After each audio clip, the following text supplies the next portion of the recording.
Sudah bersama dengan kami, analis kebijakan ahli media, karakter dan wawasan kebangsaan, Ditjen Polpum dari Kementerian Dalam Negeri, Dr. Bangun Sitohang. Selamat pagi Pak Bangun. Selamat pagi Bu Wisita sekalian, pemirsa RRI dimanapun berada. Terima kasih, selamat pagi, salam sehat. Pak Bangun, bagaimana kita harusnya memaknai hari peringatan perdamaian ini?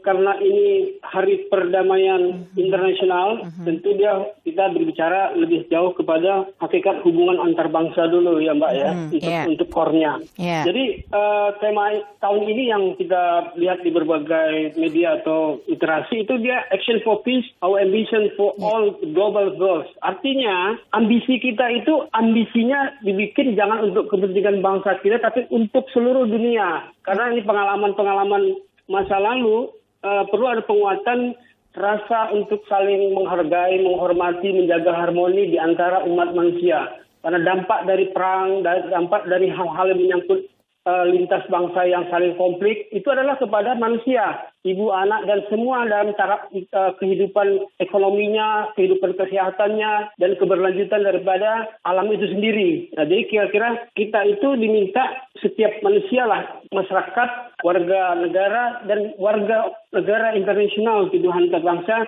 supaya bagaimana penguatan nilai-nilai damai itu ada di setiap insan manusia, khususnya di peradaban saat ini yang di era global. Makanya dia dibikin our ambition for the global growth. Jadi ambisi kita itu walaupun kita dalam negara untuk hal yang antar bangsa gitu. Contoh konkretnya Indonesia sih sudah berbuat jauh-jauh. Kemarin itu kita kontingen Garuda sangat dikagumi di daerah Timur Tengah gitu, seperti itu. Itu kan bagian dari ambisi kita untuk global, artinya di antar bangsa. Meskipun kita juga semuanya itu kan di bawah naungan PBB, tapi kita sudah membuktikan TNI kita bagaimana tim Garuda itu sangat dihormati dan disayangi di dunia internasional. Itu salah satu contoh konkretnya. Oke, baik.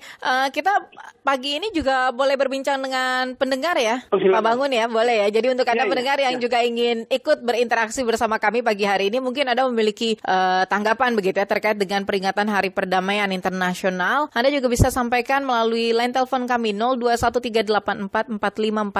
0213866712, 0213523172. Lalu ke depan Pak Bangun, peran-peran apa lagi yang akan dimainkan oleh Indonesia ini untuk ikut ya mendukung memupuk perdamaian di dunia, termasuk juga bagaimana kebijakannya di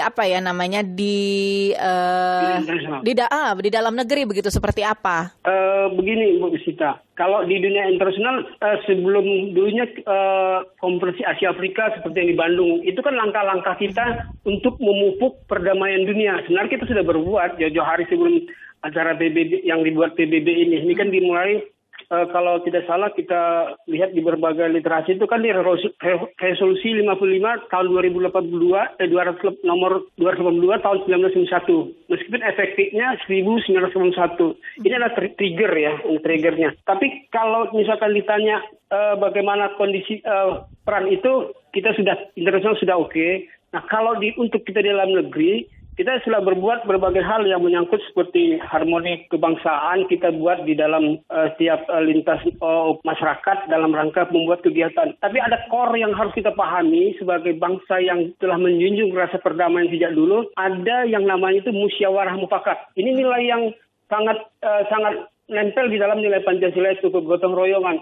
Di situ kita membangun rasa memiliki kebersamaan dan rasa untuk saling menjaga satu sama lain agar tidak terlalu ketersinggungan. Karena kita mau lihat peta politik kita itu, kalau kita lihat dari budaya, lokasi alamnya, tentu banyak hal yang harus bekerja keras untuk dalam rangka memotivasi pembangunan manusia Indonesia itu sendiri. Oke. Jadi kalau hal-hal yang lain mungkin namanya generasi itu kan berproses, Mbak Bu kita ya.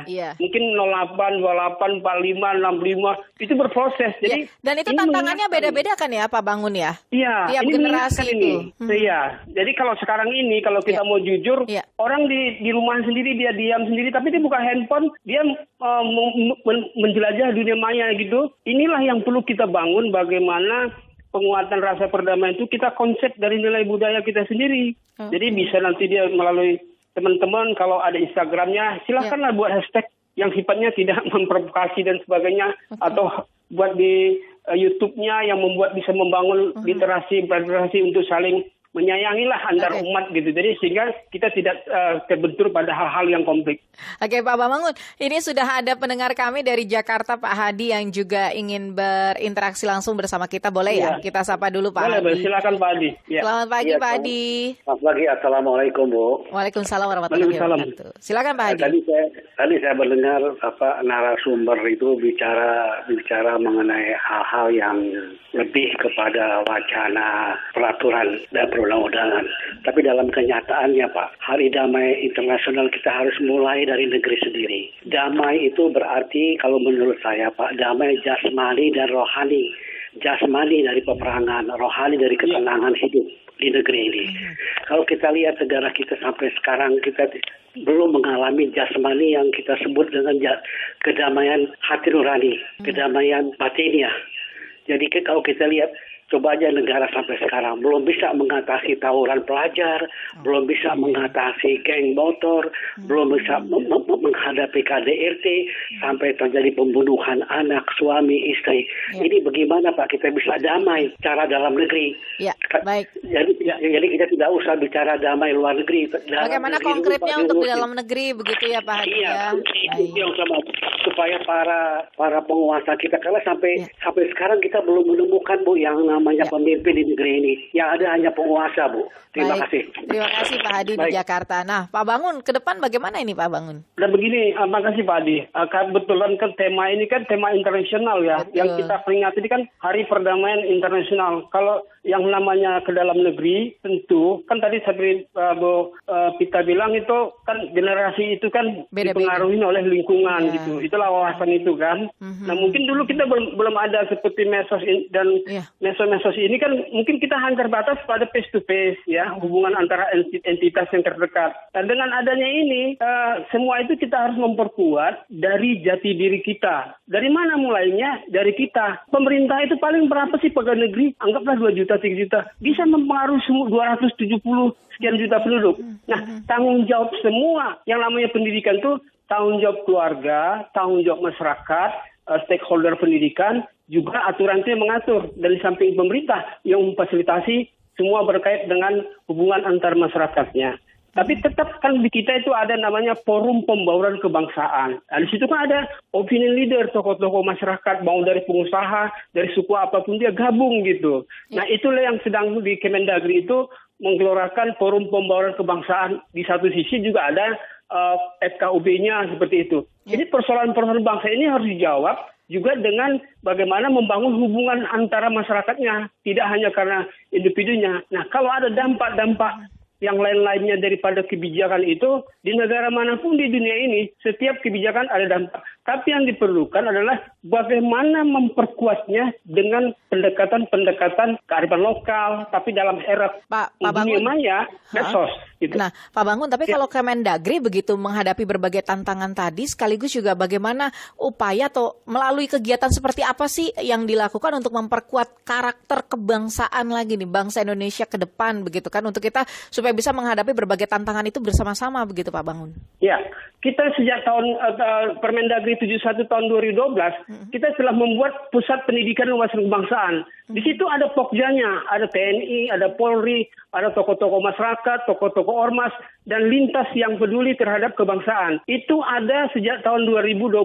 Ini yang mau kita semangati kembali teman-teman di daerah, karena bagaimanapun dalam sistem tata kelola pemerintahan, gubernur itu adalah wakil pemerintah pusat, dan gubernur untuk ke bawah semua ini, ke kabupaten kota, sampai kepada kelurahan dan desa. Nah, saya berkali-kali bilang, di Bogor itu sudah ada namanya pusat penyuluh kader Wasbang, wawasan kebangsaan.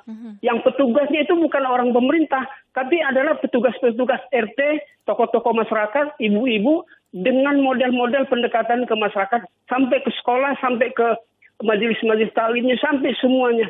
Jadi artinya untuk dalam rangka membangun misi-misi perdamaian itu tidak hanya dia aturan tugas-tugas pemerintah, tapi semua kita dari mulai keluarga, masyarakat sampai bangsa sebutannya untuk sekup dalam Kebhinneka Tunggal Ikaan. Itulah saya bilang tadi ada forum pembauran kebangsaan. Di situlah mereka diikat. Jadi kita harus ada langkah konkret, ada literasi yang kita buat, apakah melalui medsos atau melalui hal-hal lain yang bisa mencakup ke berbagai masyarakat. Kita harus ingat, penduduk terbesar di Pulau Jawa 56% sesuai dengan sensus penduduk tahun 2020. Artinya yang mau kita perbaiki adalah bagaimana hubungan antara manusianya.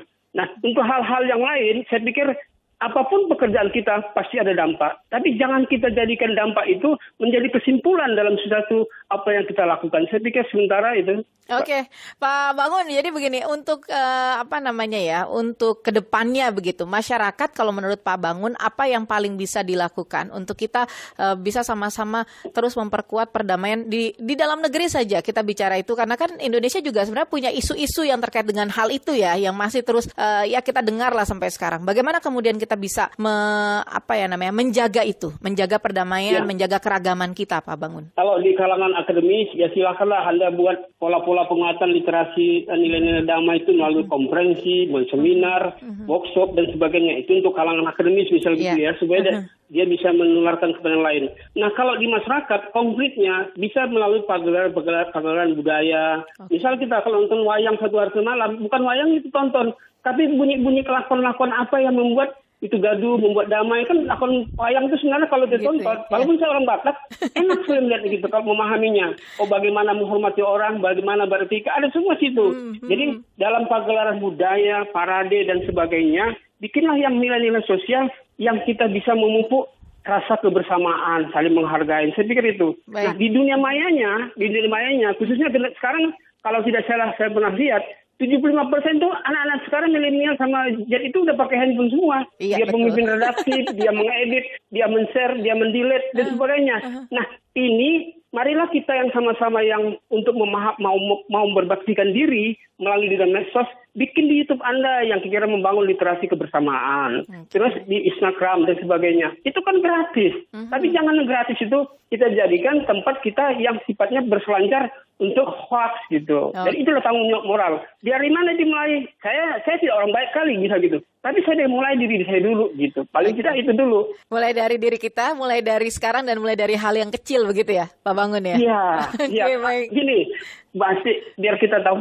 Televisi itu jangan lihat layarnya. Itu dari mulai titik-titik, garis-garis, bergabung garis-garis. Jadi ada tampilan gitu. Jadi cara paham kita juga demikian. Jangan kita melihat yang makro dulu, tapi lihat dasarnya. Dari situ kita mulai. Oke, makasih untuk semuanya. Terima kasih Pak Bangun, selamat pagi. Iya, makasih. Pagi. Analis kebijakan, ahli media, karakter dan wawasan kebangsaan, Ditjen Polpum, Kementerian Dalam Negeri, Dr. Bangun Sitohang. Jangan kemana-mana pendengar, Indonesia Menyapa Pagi masih akan kami lanjutkan selepas jeda yang berikut ini.